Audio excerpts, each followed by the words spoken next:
All right, June 17th, workout breakdown. It is a cardio day. I understand this is everybody's favorite focus of each and every single week, but a little bit different approach. And I just wanted to, again, obviously explain kind of the rationale behind that. Although I don't think it'll take long.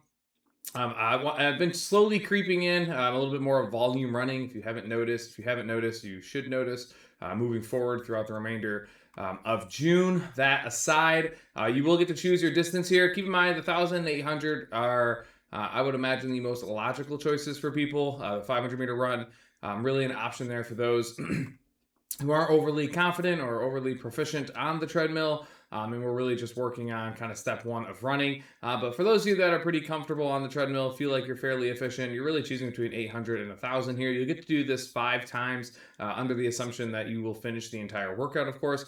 So if you do choose 800, obviously 2.5 miles if done 5 times. 1,000 meters is a full 5K right there, 5,000 meters, which again, in terms of volume, given our time to work with, is just a nice distance to hit. Now, I knew I wanted to do the SATS press. If you don't know what the SATS press is, you guys can look that up. I'm not going to demo that. That was a no-brainer. Like I wanted to come around to that. It's been a long time since we've done it. It's hard to fit that in depending on kind of what we're focusing on that week or specific day. And then I kind of realized, like, sometimes just having a day full of a bunch of supplemental stuff is nice, and it crosses off and checks certain boxes that allows us to work on certain things without any pressure of time. And I just kind of rolled with that. So the SATS press, the dumbbell pull throughs, ball size rotation. I have been, as I've talked about in prior videos, been working on being a little bit more proactive on trunk activation and hip and shoulder stability, and these movements combined together really work on that, along with the Superman, which is actually brought to my attention from a particular member of mine. So all 3 of those movements, fantastic, and again, very supplementary movements. None of these are primary lifts or movements by any stretch of the imagination. And then again, the dumbbell complex I tossed in there as, again, something we just have not spent a lot of time on, and the value of something like a complex is just very, the list is long, and I think it's something that people enjoy doing. I think it's something that a lot of people can, kind of figure out that they have a lot of, I would say, areas of improvement when we do something like a dumbbell complex. Again, you're not on a time crunch, so it gives you the opportunity to kind of take your time and go through this at your own pace, which is also kind of nice.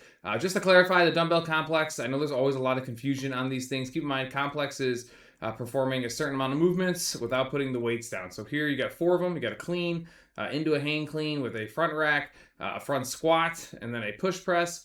That is 1 rep, and what you're going to do is try to work through that 3 times.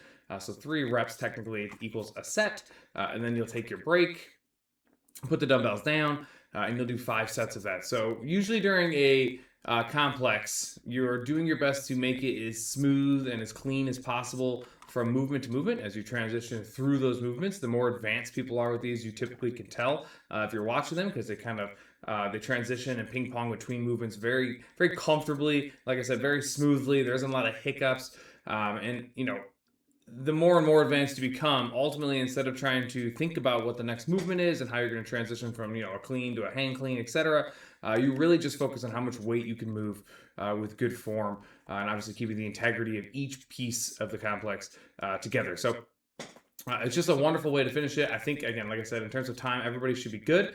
And again, I like this workout because it's just not something where the redundancy is kind of washed away of a lot of the lifting days, and when you're simply focused on moving more weight and doing a lot of the black and white movements that you guys are used to. So June 17th, cardio day. Let's call it like supplementary day.